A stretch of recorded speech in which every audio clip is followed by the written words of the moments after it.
बिस्मिल्लाहिर्रहमानिर्रहीम। अस्सलाम वालेकुम स्टूडेंट, उम्मीद है कि आप सब लोग खैरियत से होंगे। आज आपका मज़मून है उर्दू बी जमात हश्तम।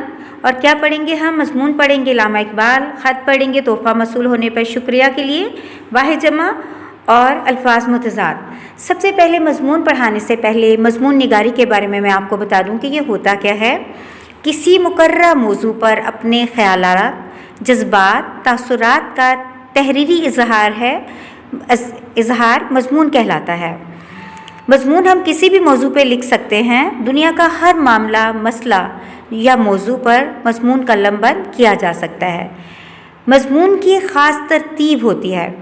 सबसे पहले मौजू का तारुफ़ करवाया जाता है, यानी जो भी आप उन्वान लेते हैं उसके बारे में उसका पहले तारुफ़ लिखा जाता है, फिर उसकी हमायत या मुखालफत में दलाइल दिए जाते हैं, फिर बहस की जाती है और आखिर में इस बहस का नतीजा पेश किया जाता है। मज़मून को लिखते हुए तहरीर को बेजा तवालत नहीं देनी चाहिए, यानी इधर उधर की बातें नहीं लिखनी चाहिए। बहुत अच्छे पहराए में, बहुत अच्छी तरतीब से मज़मून को लिखना चाहिए। सबसे पहले आप जिस मौजू पे भी लिखना चाहते हैं उसके बारे में अच्छी तरह से सोचें, मवाद को इकट्ठा करें, फिर इसको मौसर तरतीब से मुरतब करें, यानी अच्छी तरतीब लिखें। मज़मून के अंदर आप अशार भी लिख सकते हैं, लेकिन इतने जैसे आटे में नमक होता है, मतलब आटे में आटा गूंदते हुए नमक डालते हैं ना ज़रा सा, बिल्कुल उतना। ये नहीं कि सारा मज़मून ही अशार से भर देना है। मुनासबत से, मौके की मुनासबत से मुख्तलिफ शौरा के शेर लेकर आप अपने मज़मून में लिख सकते हैं। मज़मून लिखते हुए खुश ख़ती का ख्याल रखिए और आसान अल्फाज इस्तेमाल कीजिए और इमला का भी ख्याल रखिए। जब आपका मज़मून मुकम्मल हो जाए उसके बाद इसको अच्छे एक बार पढ़िए। कुछ अल्फाज जो छूट गए हैं, अक्सर जब हम कोई तहरीर लिखते हैं तो लिखते हुए बहुत सी बातें जो हैं हम भूल जाते हैं, हमें ये लिखना याद नहीं रहता। लेकिन जब हम दोबारा पढ़ते हैं तो हमें वो बातें याद आ जाती हैं, तो वो जो बातें याद आ जाती हैं उनको दोबारा से लिख लें तो हमारी तहरीर मुकम्मल हो जाती है। ये तो हो गया मज़मून लिखने का तरीका। अब मज़मून बहुत सी इक़साम के होते हैं। हर ज़िंदगी के किसी न किसी शोबे से हमारे मज़मून का ताल्लुक़ हो सकता है। इसमें अदबी, अखलाकी, माशरती, सवानी, सियासी, साइंसी, तारीख़ी और जोग्राफ़ी लिहाज से हम मज़ामीन लिख सकते हैं। मज़मून है इल्लामा मोहम्मद इकबाल रहमतुल्लाह अलैह। बच्चों, इल्लामा इकबाल के बारे में आपने पिछली क्लासेस में भी पढ़ा है, 7th में भी और 6th में भी, कि इल्लामा इकबाल हमारे कौमी शायर हैं और पाक बरसगीर के मुसलमानों को एक अलहदा मुल्क का तस्वुर देने वाली शख्सियत भी इल्लामा मोहम्मद इकबाल हैं, जिन्होंने अपना खुतबा इलाहाबाद 1930 में वाज़ेह अल्फाज में कहा था कि मुसलमानों के लिए एक अलग वतन होना चाहिए जहां वो अपनी मजहबी आज़ादी के साथ अपनी ज़िंदगी गुजारें। आज जाते हैं रीडिंग की तरफ। पेज नंबर 85 है आपका और बुक है आपकी क़वाइद इंशा उर्दू बी की। मुद्दत मदीद की बात है। मदीद कहते हैं लंबा अरसा पहले कश्मीर में हिंदुओं के जुल्म सितम ने मुसलमानों को नहायत तंग कर रखा था। कुछ मुसलमानों ने वादी कश्मीर की बहारों को छोड़ा और पंजाब की गर्म हवाओं में आन बसे। इन महाजिर मुसलमानों में से एक ख़ानदान सियालकोट में मुकीम हुआ और यहाँ का हो रहा। इस ख़ानदान के एक बुज़ुर्ग का नाम सूफ़ी नूर मोहम्मद था, जो सियालकोट में टोपियों की दुकान करते थे। इंतहाई नेक और खुदापरस्त थे। 9 नवंबर 1877 को इनके यहाँ एक बच्चा पैदा हुआ। माँ बाप ने खुशी मनाई और बच्चे का नाम मोहम्मद इकबाल रखा। गुजरता गया, बच्चा बढ़ता गया। जब ज़रा सियाना हुआ तो एक मकतब में पढ़ने को बिठा दिया गया। यहाँ से उठाया तो मिशन स्कूल में बिठाया। बच्चा था बड़ा ज़हीन। इसने प्राइमरी में वजीफ़ा पाया, फिर मिडिल में यही एजाज़ हासिल किया। मैट्रिक से फारिग हुआ तो मरे कॉलेज सियालकोट में दाखिला लिया। यहाँ से मौलवी मीर एहसन जैसे शफीक उस्ताद मिला, जिसने अरबी, फ़ारसी और इस्लामी तालीम का ज़ौक़ पैदा किया। FA पास करने के बाद गवर्नमेंट कॉलेज लाहौर से फ़लसफ़ा में MA किया और कुछ अर्सा गवर्नमेंट स्कूल में प्रोफेसरी की। फिर 1905 में यूरोप के सफ़र पर कमर बांधी। कैम्ब्रिज यूनिवर्सिटी से बारट लॉ किया और जर्मनी की म्यूनिख यूनिवर्सिटी से PhD की डिग्री ली और डॉक्टर मोहम्मद इकबाल बनकर वतन वापस आया। इस बेवतनी और यूरोप की बेरारवी ने इकबाल के दिल में मज़हब की सच्ची मोहब्बत और वक़्त पैदा कर दी। आपको बचपन ही से शेर व शायरी से मोहब्बत थी। अंजुमन हमायत इस्लाम के इजलास में इकबाल के नाम से रौनक आ जाती। इकबाल की नज़म का एक एक शेर अशरफियों में तुलता था। वो मुसलमानों के ज़वाल पर बेहद गमनाक थे। वो मुस्लिम नौजवानों की इस्लाम की आन पर कट मरना सिखाते थे। चुनांचे आपने 1930 में खुतबा इलाहाबाद में पाकिस्तान का तख़य्युल पेश करके नौजवानों के दिलों में आग लगा दी। कायद-ए-आज़म को वलायत से लाए और मुसलमानों की क़यादत इन्हें सौंपी।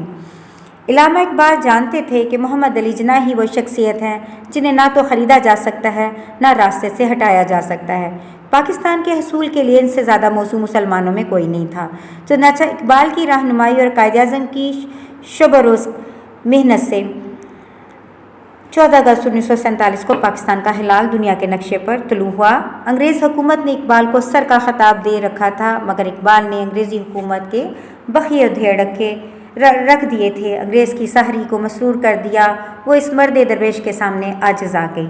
इकबाल ने उर्दू और फ़ारसी में इस कदर बुलंद ख़यालात का इजहार किया कि ईरान और दुनिया भर के शायरों और फ़लसफ़ियों ने मौजूदा ज़माने को असर इकबाल कहकर तारीफ़ के फूल पेश किए। उर्दू में बाग़ दरा, बार जबरील, ज़रबुल कलीम, अरमग़ान हिजाज़ इकबाल की शेरी मजमूए हैं। फ़ारसी में प्याम मशरिक़, ज़बूर अजम, मसनवी, इसरार रमूज़, जावेदनामा, अरमग़ान हिजाज़ का कुछ हिस्सा शामिल है। अफसोस है कि इकबाल ने जो शमा जलाई वो ख़ुद इसकी रोशनी से मुस्तफ़ीद ना हो सके। 21 अप्रैल 1938 को राह अदम बका हुए। बादशाही मस्जिद के सदर दरवाज़े के बाहर आपका मकबरा ज़ियारत गहा अवाम ख्वास है। सच है कैसे नाबाह रोज़गार कहीं सदियों बाद ही पैदा होते हैं। गो के खुद ही कह गए, हज़ारों साल नरगिस अपनी बेनूरी पे रोती है, बड़ी मुश्किल से होता है चमन में दीदावर पैदा। ये था इल्लामा इकबाल का मजमून। स्टूडेंट, इसके अंदर आप पिछली क्लासेस में भी जो पढ़ चुके हैं, जो बातें आपने पिछली क्लासेस में पढ़ी हैं, वो भी शामिल कर सकते हैं और इस मजमून को अपने अल्फाज में, अगर आपको इसमें कुछ मुश्किल अल्फाज लगते हैं तो आप उनको तब्दील कर सकते हैं। और मजमून में ज़रूरी नहीं कि जो बुक में ही है वही लिखा जाए। जो आपको इल्लामा इकबाल के बारे में मालूम है या किसी और बुक से आपने पढ़ा है, उसको भी, उन पैराग्राफ को भी इस मजमून में शामिल करके इसको और बहुत अच्छे वे में बना सकते हैं। ये मजमून आपने अपनी कॉपीज़ में करना है, लिखना भी है और याद भी करना है। स्क्रीन पर वाहिद जमा दिखाई दे रहे हैं आपको। वो इसम जो एक चीज़ के लिए बोला जाए, मसलन लड़का, बच्चा, उसे वाहिद कहते हैं। वो इसम जो एक से ज़्यादा चीज़ों के लिए बोला जाए, जैसा लड़के, बच्चे, उसको जमा कहते हैं। स्क्रीन पर आपके वाहिद जमा दिखाई दे रहे हैं। फ़ेल पर आप भी अपनी बुक का पेज नंबर 9 खोल लीजिए और वाहिद जमा देखिए।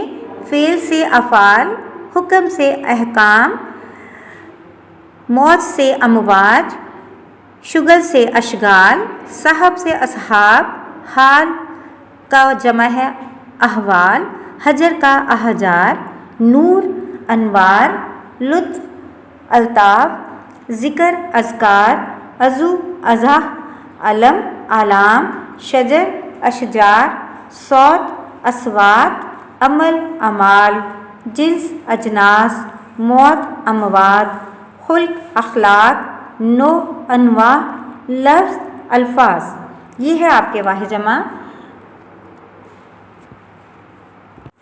नेक्स्ट है अल्फाज मुतज़ाद। स्क्रीन पर आपको दिखाई दे रहे होंगे।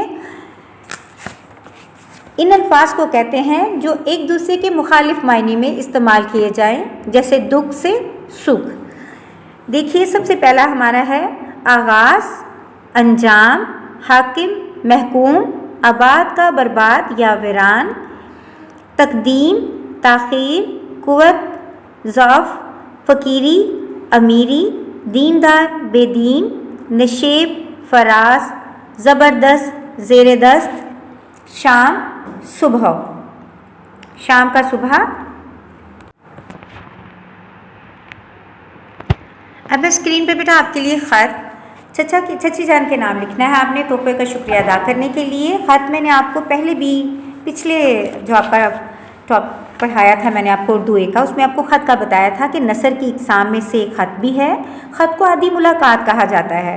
पिछले ज़माने जो पहले थे, जब मोबाइल नहीं होते थे तो एक दूसरे की खैरियत दरियाफ़्त करने के लिए ख़त लिखा जाता था اور خط کو آدھی ملاقات اس لیے ہی کہا جاتا تھا کہ کسی کا حال جاننے کے لیے اور کسی سے رابطہ کرنے کی ایک شکل تھی یہ خط، اور اپنی دلی جذبات کا اظہار کرنے کا طریقہ اور وسیلہ بھی یہی تھا۔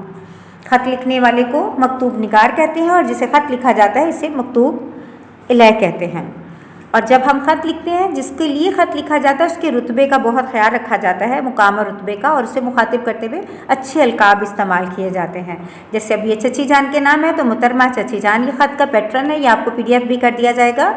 السلام علیکم، آپ کی طرف سے مبارکباد کا پیغام اور کمپیوٹر کا تحفہ موصول ہوا، جسے پا کر اتنی خوشی ہوئی جس سے میں الفاظ میں بیان نہیں کر سکتا۔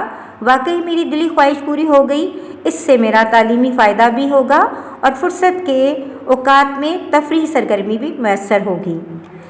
یہ تحفہ آپ کی محبت اور خلوص کی یاد دلاتا رہے گا۔ آپ کی طرف سے یہ عمدہ تحفہ پا کر میں بہت خوش ہوا۔ ایک بار پھر میں آپ کا تہہ دل سے شکریہ۔ دعا ہے کہ اللہ تعالیٰ آپ کو صحت کے ساتھ خوشیوں بری عمر دراز عطا فرمائے، آمین۔ والسلام، آپ کا بھتیجا علی بیچین۔ اچھا بچوں، خط دیکھیں، خط کا پیٹرن تو آپ کو پہلے بھی آپ نے پڑھا ہے، اب بھی اسکرین پر آپ کو دکھائی دے رہا ہے۔ میں نے 2 پیراگراف میں یہ بات لکھی ہے، پہلے میں تحفہ موصول ہونے کی بات کی ہے، دوسرا پیراگراف میں ان کا شکریہ ادا کیا ہے۔ آپ نے بھی خط کو اسی طرح جیسے میں نے لکھا ہے اپنی کاپیز پر اسی طرح لکھنا اور یاد کرنا ہے۔ میں نے خط کے بارے میں بھی بتایا اور خط لکھنا بھی آپ دیکھ رہے ہیں، اسی طرح مضمون بھی پڑھا، اور آپ نے خط اور مضمون کاپیز پہ لکھنا ہے۔ الفاظ متضاد اور واحد جمع آپ نے کاپیز پہ نہیں لکھنے، وہ آپ نے صرف یاد کرنے ہیں۔ تمام کام کو یاد کیجیے گا اور بہت اچھا خوش خطی کے ساتھ اسے اپنی کاپیز پر لکھنا بھی ہے۔ آپ نے، آپ کا کام انشاءاللہ چیک ہوگا۔ یہ تھا آپ کا لیکچر۔ اللہ تعالیٰ آپ کو اپنے حفظ ایمان میں رکھے۔ اللہ حافظ۔